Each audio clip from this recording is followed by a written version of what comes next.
Bonjour, bonjour. Petite réaction aujourd'hui, une petite réaction à quelque chose, un petit truc sur lequel je suis tombé sur Internet. En fait, ça date un peu, ça date de 2008, mais c'est un texte d'une réponse. Enfin, c'est un site qui propose aux gens de poser des questions, des jeunes. Donc là, c'est un jeune de 13 ans qui pose une question sur quelles sont les grandes périodes historiques. Et ils sont censés demander à un spécialiste de répondre. Et là, la réponse, comment dire, il paraît qu'elle pose quelques problèmes. Donc je vais la lire et on va découvrir ça ensemble et voir ce qui ne va pas. Et je crois qu'il y a beaucoup de choses qui ne vont pas. Ouais. Alors, j'ai fouté le prénom, le nom de famille, le lieu exactement où elle travaille, la personne qui a répondu et sa tête, histoire de ne pas l'afficher, que personne ne prenne l'idée d'aller la harceler, parce que c'est très mal. C'est très très mal. Hein, on n'harcèle pas les gens, même s'ils disent des bêtises, on ne les harcèle pas. La vidéo n'est pas un appel au harcèlement, juste une réaction. D'accord? Donc on est gentil. Hein? Merci. Alors, on va commencer à lire. Les 4 grandes périodes de l'histoire sont l'Antiquité, le Moyen-Âge, l'époque moderne et l'époque contemporaine. Oui, jusque là, ça va. Pour certains auteurs, l'Antiquité commence vers 3000-2500 avant Jésus-Christ, ce qui correspond à la découverte de l'écriture en Mésopotamie. L'écriture en Mésopotamie, c'est 3300 avant Jésus-Christ. La plus vieille tablette, plus vieille trace d'écriture que l'on dispose. Bon, après en 2008, peut-être qu'elle n'était pas encore découverte et que c'était plus tôt. Mais bon, c'est plus entre 3000 et moins 3500, entre 3000 et moins 2500. Même l'Égypte, c'est 3200 avant Jésus-Christ, la première trace d'écriture. Mais bon, écoutez, on va pas chipoter, c'est presque ça. Acceptons. Alors que pour d'autres, elle commence seulement vers moins 50 avant Jésus-Christ. Quoi? Qui dit que l'histoire commence en 50 avant Jésus-Christ? Date symbolique de la première écriture d'Europe occidentale, le latin.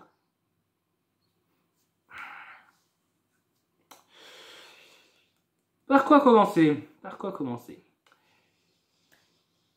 Il n'y a rien qui va déjà. On va déjà dire ça. Alors, le latin. Non, le latin. Commençons par le... Non, le latin n'est pas la première écriture d'Occident. Non. Il y a le linéaire A en Crète en 1900 avant Jésus-Christ. Presque 2000 ans avant la date qu'elle donne et presque 1300 ans avant l'apparition du latin. Ensuite, non, je ne m'énerve pas. Il y a eu le linéaire B, qui est l'ancêtre du grec ancien vers 1500 avant Jésus-Christ. Puis il y a eu le grec ancien, qui est également en Occident, en 900, au 9e siècle avant Jésus-Christ. Quant au latin lui-même, sans rentrer sur le fait qu'il n'est pas la langue écrite la plus ancienne d'Occident, il date de 600 avant Jésus-Christ. Pas de moins 50. Non, juste non. Mais même si on essaye de prendre la définition de l'Occident plus réduite, c'est-à-dire pas le mot d'occidental, mais juste Europe occidentale, il y a plusieurs définitions pour l'Europe occidentale, et si on enlève celle qui prend en compte l'Italie, parce que forcément l'Italie est atteint dès 600 avant Jésus-Christ, il y a le fait que Massalia, vers 600 avant Jésus-Christ également, était une colonie grecque, qui écrivait donc le grec. Bon, donc Marseille n'est pas en Occident. Et toute la Provence, qui durant le second siècle avant Jésus-Christ, a été envahie par les Romains, et donc ils y parlaient latin, c'est pas en Occident non plus. Et puis on peut aussi parler de l'Espagne, qui aussi au cours du second siècle avant Jésus-Christ a été colonisée par les Carthaginois, qui écrivaient le punique, qui est un dérivé du phénicien. L'Espagne n'est pas en Europe occidentale.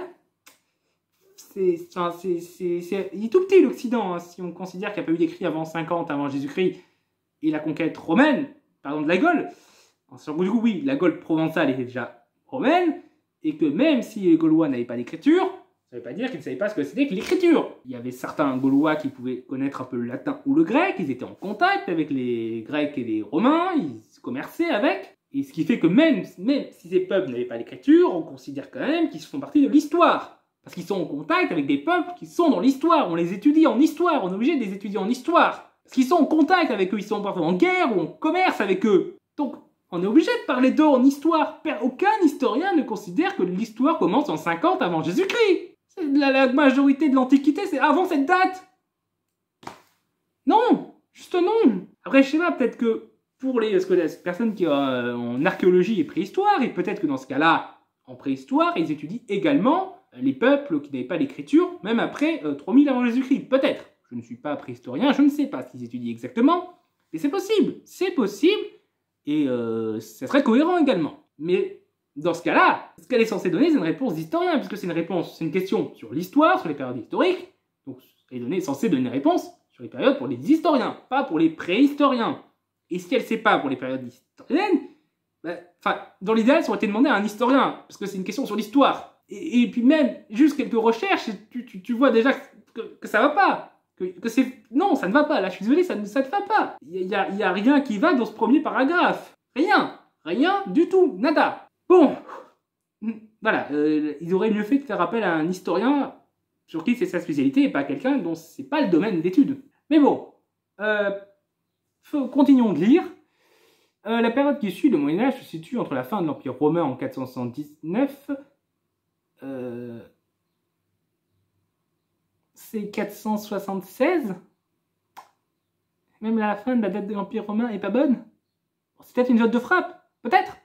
Peut-être qu'ils ont dû faire ça vite fait à l'arrache et qu'ils n'ont pas vu la faute de frappe, ça nous arrive aussi. Mais pour une réponse officielle, ça la fout mal. Et la découverte de l'Amérique par les Espagnols en 1492. Oui, même si là aussi, quitte à nuancer, puisqu'elle précise qu'il y a des débats pour l'Antiquité, ce serait bien de dire aussi que certains historiens placent la fin du Moyen-Âge en 1453 et la fin de l'Empire romain d'Orient, parce que 476 c'est la fin de l'Empire romain d'Occident, et donc la fin de l'Empire romain d'Orient avec la chute de Constantinople en 1453. Donc quitte à mettre des controverses sur les dates là où il n'y en a pas, autant le préciser là où il y en a. L'époque moderne, elle recouvre la période historique allant de la fin du Moyen-Âge à la Révolution française. Là aussi, selon certaines personnes, mais d'autres personnes placent la Révolution française en époque moderne, et d'autres personnes encore le placent ni en époque moderne, ni en époque contemporaine, mais comme une période à part, servant de transition. Bon, je vous l'ai déjà dit dans notre vidéo sur les grandes périodes historiques, je vous mettrai le lien en description et ça sera en écran en fin de vidéo. En histoire, nous à la fac, en moderne, on va jusqu'en 1792. Oui, mais en contemporaine, on commence en 1815, pas en 1792. En fait, au final, 1792-1815, on ne le voit pas. À la fac, on ne le voit pas. Non, on ne voit pas ça, et parce que les deux, en fait, considèrent que c'est pas tout à fait leur période. Il n'y a pas de consensus là-dessus aussi. Et c'est quand même dommage de ne pas le préciser, alors que tu le précises, encore une fois, sur des dates où il n'y a pas de débat. Alors que là, c'est quand même le plus gros débat qu'il y a sur les séparations des périodes historiques. Et du coup, après l'époque contemporaine, la dernière grande période de l'histoire, elle s'étend de 1792 à aujourd'hui. C'est une période utilisée par les historiens français, en effet, puisque dans les autres pays, la chronologie n'est pas la même. Par exemple, la Révolution française n'est pas forcément aussi importante comme césure en France que dans d'autres pays d'Europe. Parce que c'est la Révolution française. Même si elle a eu une influence par ses conséquences également, mais d'autres peuvent placer le Congrès de Vienne vraiment comme rupture, puisque c'est ce qui clôt toute la période révolutionnaire et napoléonienne. Et elle n'est pas admise par tous les auteurs, en effet, il y a des débats, comme je vous l'ai dit. Bon, la fin est un peu moins, voilà, juste imprécise, mais ça va. Mais le début, c'est vraiment n'importe quoi. Désolé, mais n'importe quoi, c'est pas contre la personne.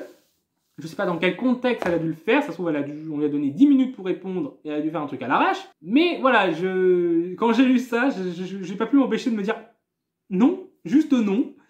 Et il fallait que je vous partage ça. Et puis au passage, je vais vous apprendre quelques trucs sur l'histoire de l'écrit. Ça fait toujours plaisir.